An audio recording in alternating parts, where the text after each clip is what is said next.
South Korea ranked 20th among 193 nations and regions worldwide in the latest Human Development Index. We have more on this ranking as well as its broader implications on Press Perspective today.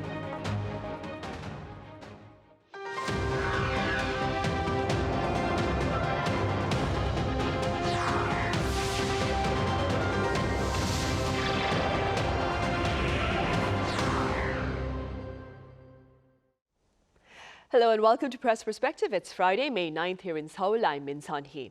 Today we start with the results of the latest UN report on the quality of life before moving on to a host of other headlines pertaining to South Korea. For more on this, I have Kelly Kasulis Cho with the Washington Post here in the studio. Kelly, as always, welcome back. Happy to be here, thanks. I also have writer Colin Marshall with the pundit's take on today's topic. Colin, it's great to have you here. Thanks for having me. Kelly, we will start with you. Let's begin then with South Korea's ranking in this year's Human Development Index and, of course, its relevance. Yeah, so the United Nations puts out, I believe, annually a Human Development Index or report. And they tend to look at it more thematically. So if you look at the title, it's pretty vague what a human development report could mean. In this past year, the latest one rather, the focus is actually on artificial intelligence or AI. And what was interesting about this report for me was the fact that it was looking at not just what countries are rapidly advancing in AI, but also what countries are really making AI work for them in a way that is ethical and doesn't create great job loss. So when we talk about AI, we always talk about it lately from this kind of protectionist perspective of these innovations are threatening my livelihood, I don't want my way of life changed, or we're talking about it from a purely kind of capitalist perspective of, oh, it's so amazing that we're making leaps and bounds in technology and we don't need people anymore to complete these things. And so what this report is doing is really attempting to look at every country's utilization or lack thereof of AI from a more balanced perspective of making AI work for them, for people, for their objectives. And generally speaking, these reports tend to look at major factors like education, markets, poverty, economic growth, job opportunities. So again, we're looking at how AI affects these various areas. South Korea ranked number 20. Out of pretty much, I think it's over 150 countries that they're measuring. That's actually a pretty high ranking. The United States ranked at 17. The United Arab Emirates ranked at 15, just to give you a sense of where kind of Korea's placed. And the top countries, I think, by no surprise, because they tend to be the top countries on all of these quality of life indexes, are Iceland, Norway, Switzerland, and Denmark. I feel like that part of the world is often cited in terms of, you know, good law enforcement, criminal justice systems, work-life balance, things like that. So for Korea specifically, I found 2 points in the report interesting, and you can look up the report online. It's hundreds of pages long, and far more is in there than we can talk about today. But there were 2 touch points that I saw. One was that South Korea really was a leader in terms of AI research and development. It filed 1,500 related patent filings in the first 10 months of 2024. So that's actually suggesting that Korean startups, major conglomerates, scientists, researchers, they're all looking at ways to innovate and be a world leader in this area to compete with the United States and China, for example. But at the same time, the report, for instance, cited KB Bank protests, saying that KB Bank led a successful campaign to reverse layoffs. They had an issue where subcontracted call center workers were maybe going to be replaced with AI chatbots, and there was a lot of resistance to that. So this report was really putting South Korea as number 20, not only in its ability to use AI, but also in its ability to deal with AI as a threat to, say, livelihoods of regular people who need work. And I would just say, you know, for me, for instance, like I have friends here who use ChatGPT a lot. I think a lot more than my American friends. South Koreans tend to be early adopters of technologies like this. And I've seen some use cases that I think are quite practical and not necessarily a bad thing. So for instance, I have a friend who is a tutor here. She has to give progress reports to parents on how her students are doing, probably too frequently, maybe multiple times a week. And so what she does is she basically makes her bullet points of how each child is doing, and she asks ChatGPT to draft something, and she basically revises it after that. And I think that's not necessarily a bad use. Still, the information is coming from the tutor, but maybe it's expected to be presented in a way that's actually a lot of busy work, and she's able to use this technology to help her. I don't necessarily think that's bad. Right. And staying with AI, the same report, this UN report, Colin, also raised concerns about equal access to AI. Could you tell us a bit more about that? Yes, they specifically point out the subject of AI, and part of me thinks, well, because AI is sort of the flavor of the month in the news, especially the tech news, it's good reason to include it in a way, because you get more attention drawn to the goal of the whole program. But at the same time, it strikes me that access to AI is inseparable from access to the internet. If you have internet access, no matter where you are, you can use some form of AI. You can use ChatGPT. I think it's not blocked in most countries. You know, China may have difficulties, but people know how to get around the firewall. If you have the internet, you can use AI. And that means that, you know, no matter what country you're in, even if it's a country that didn't develop AI itself, its own model, you can usually use it in that country's language as well. We were chatting just before coming on about using AI, using ChatGPT in Uzbek. I guess it's available in Uzbek and Korean as well, as we know. So this, I think, is a proxy for technological development in general. If a country, and some countries have better internet access than others. Korea is one with particularly good internet access, and it has had it longer than most. So, you know, but talking about internet access itself in 2025 is not so sexy a topic, shall we say, as AI. So you can understand why they take that angle, but I think it's really the issue is broader, just underlying technical development, where yes, there are some countries that could be helped in that frame of mind. Colin, have advances in AI affected the quality of your life, personally speaking? Well, it's interesting. Just yesterday on American social media, at least when I looked at it, it was overtaken by a recent New York Magazine article about how apparently every college student in America is now cheating on everything with ChatGPT. No one can write or read. They just use ChatGPT. This is the thrust. Probably an exaggeration, but probably with a kernel of truth. And I mean, when I was in college, we all had the moments where if you were up at midnight the night before paper was due, you would have given anything for a service like ChatGPT to just tell me what to write. If they're not necessarily these students having it write for them entirely, but it's like they'll take what it says and, you know, you can't really Google it and find that it's plagiarism of any kind. So they'll use it to get an outline and sort of fill it in, maybe 20-30% their writing, but the rest ChatGPT. I never had a use for it that way. Of course, it wasn't around when I was in college, and I am a professional writer. Having it write for me was never really appealing because the style isn't quite right. It's just not the way I would write. But I did write a book on the Korean neutro trend recently. I completed this book. ChatGPT did not write it for me, but I used it to explain some things about K-pop to me that I didn't know because I'm not really in the K-pop world in any sense. But I was trying to write about this neutro trend as manifest in different like BTS's music. And, you know, I can ask it, like, when did BTS use neutro elements? When did BTS use elements of Korean classical music? Or things like that. And it would give me a general guide. So I could then follow that road and look it up later. But it was more about just pointing me toward what to look for. I would try to find the music it referenced. Usually it was right. Sometimes it was a little questionable or didn't know certain things. But it was a way to get started down this path. And I've used it since to just like explain things I don't know about. And of course, you have to take it with a grain of salt because it's not always right. But the broader, the better, I think. And if you're looking like for information about specific individuals, it might be a little shakier. But if you want to hear about, say, give me the history of the development of the internet, it can get you started thinking, and, you know, it can point you to other sources. But follow where it's pointing. Don't just stop at ChatGPT. Right. And Kelly, this is an impromptu question. What about your interactions with AI here in Korea as a journalist for the Washington Post? How has it affected your life, do you think?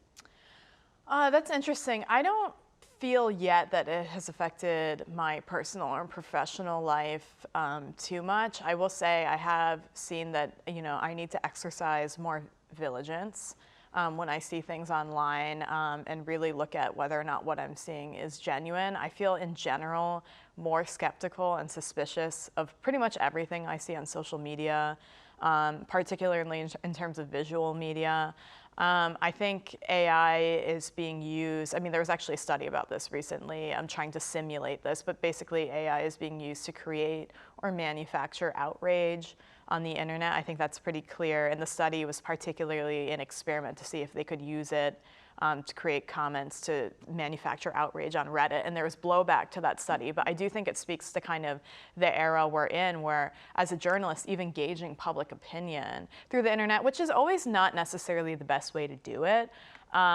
Because you get an echo chambers. Just because 2% of the population likes to sound their opinion on Twitter doesn't mean that's representative of the rest of the planet, so to speak. But I think this is a further roadblock in trying to engage public opinion online. I know for me in my personal life, there have been a couple of uses where I found it interesting. Colin and I were just talking about this before the show started, but someone actually searched me, like a friend of a friend, on ChatGPT, and they were very impressed by me. And so they were telling me about it, and I was confused. So I searched myself on there, and everything that came up was inaccurate. It said that I was the founder of a nonprofit and like an Asian American writers workshop. That I have no idea how it came up with that. It's not accurate at all. So I'm still not necessarily using ChatGPT in my personal life for information or professionally. One place where I have used it is in my spare time, I like to paint. Right, and so I have used image generation as a way. So say I have a photo that I took that I want to make into a painting, but I really want to add my dog in it.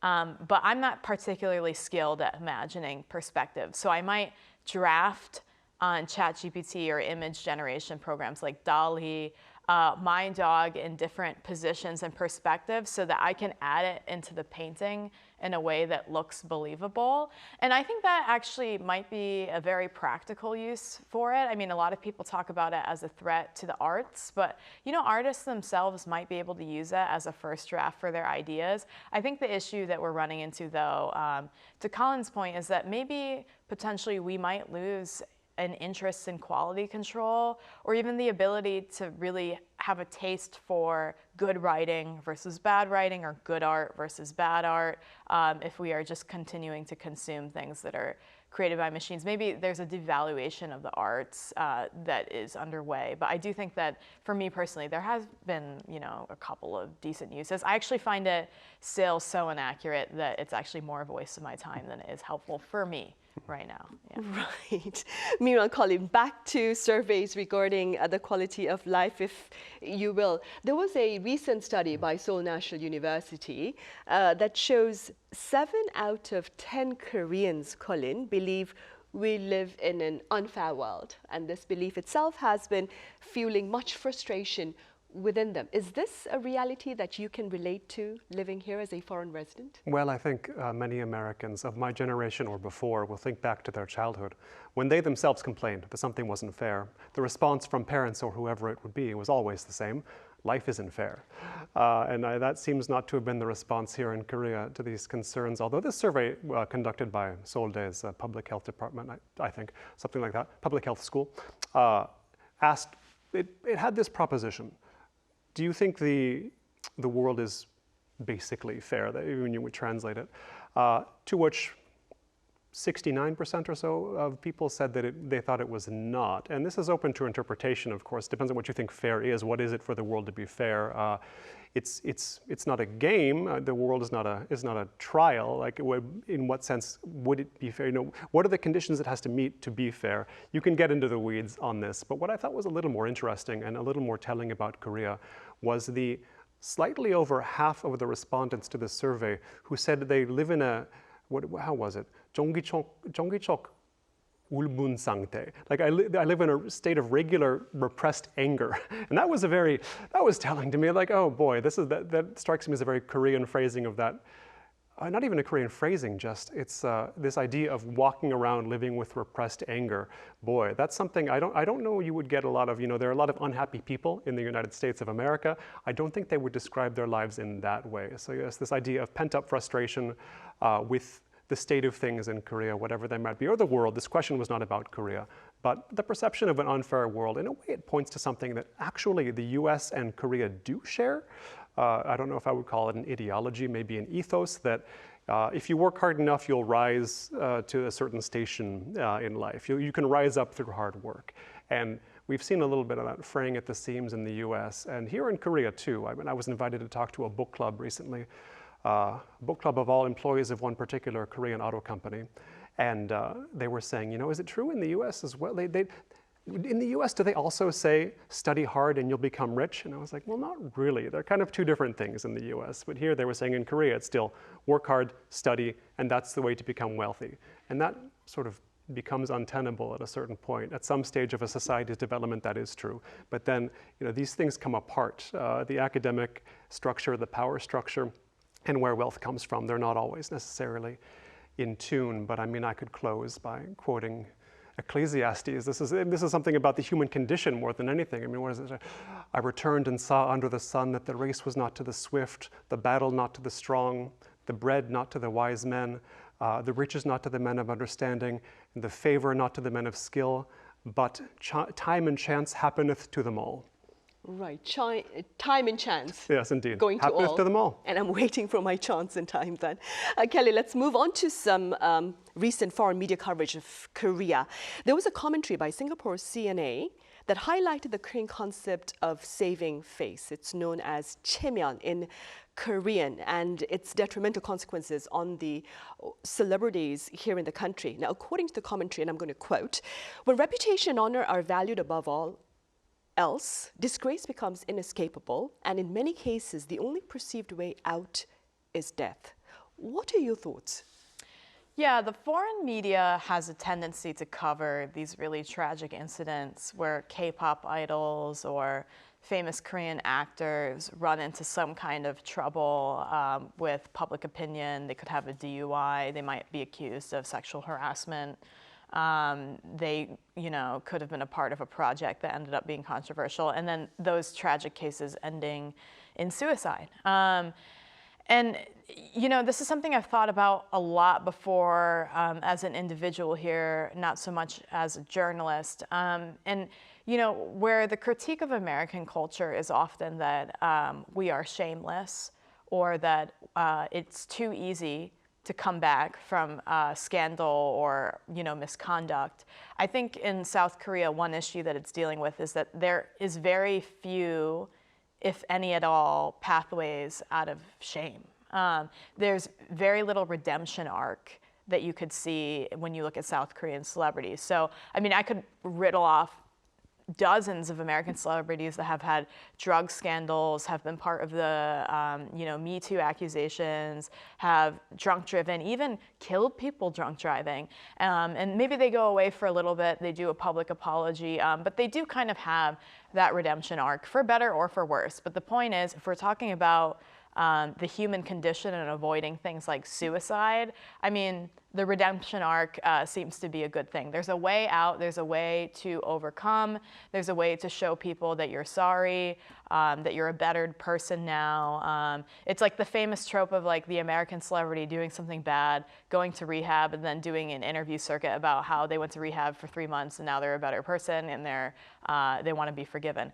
In South Korea, we don't see that as much. And I think the other thing is that shame and cancel culture tends to be a lot stronger here, and also people are guilty by association. So I think in the States there's less so this idea that if you do something bad, the rest of your family basically did it as well, that they're also guilty by association. Whereas in South Korea, I think when someone has a public scandal, they also navigate the feeling that they'll never recover in terms of public opinion. They'll always be viewed in a way that they're shameful. And then their family, their parents, their loved ones are also viewed in the same light. And so I think, unfortunately, what we see a lot of times is people slipping into depressions, maybe people feeling that suicide is the only way to really convey how strong their feelings of sorrow or their apology is. And something needs to happen here. The other thing that I will point out is that mental health services face a far greater stigma here in South Korea. From my understanding, a lot of times still people who need psychiatric prescriptions are more likely to go to like a sleep clinic than like a 정신과 or like an actual psychiatry office. And then in terms of things like cognitive behavioral therapy or like, you know, discussion-based counseling, those aren't necessarily covered by the national health insurance in a lot of cases. And there's a lot of stigma against it still. And this is true in the United States, but I think it's also changing very rapidly. And I think South Korea in general needs to reckon with its rates of depression and suicide. And the celebrity focus and this idea of shame and a redemption arc in terms of public opinion, we focus on these celebrities so much because they're symbolic, I think, of a greater problem here that people are trying to navigate. Colin, this is an impromptu question. Do you suppose us having such talk about this kind of reality here in South Korea for our celebrities itself may be a step in the right direction? I mean, quite a number of pundits have been talking about how the entertainment industry here in Korea is not at all forgiving. Right, right. It doesn't hurt to bring that to light, right? Because it's something that oftentimes fans of the Korean entertainment industry or Korean entertainment products don't really understand. I mean, as the so-called K-film, K-movies, K-dramas, they get more and more popular. People become aware of this, that there's sort of a dark side. So the dark side of K-pop, this kind of story has become not quite a cliche, but it's becoming more and more common. And you get into the different facets of this, and I think, how to put it, Korea often is a country sensitive to how it's perceived by the rest of the world, to put it mildly. And so if that starts to look like, maybe we shouldn't be running our industries in a way that perpetuates these problems, the problem that can lead to suicide or depression or what have you among the actual contributors to these industries. Maybe we should find out a way to fix this, because there have been cases where if some industry in Korea, some aspect of Korea gets that sense that like, we're looking bad to the world, they do find a way to fix it. But I think it's still not quite to that point where it's so well known that it's like a stain on the world's image of Korea. When it starts to look that way, though, that's when you see the response. Right. Another aspect that appears to be, according to pundits, affecting Korea's image perhaps is, and this was covered by Hong Kong South China Morning Post, South Korean food products, including Ramyeon, Soju, they're fighting counterfeits. And of course, the act of fighting counterfeit or fake products, it's a universal task, a campaign. What, however, Colin, would be the real risks of fake food? Yes, this is the K-food wave.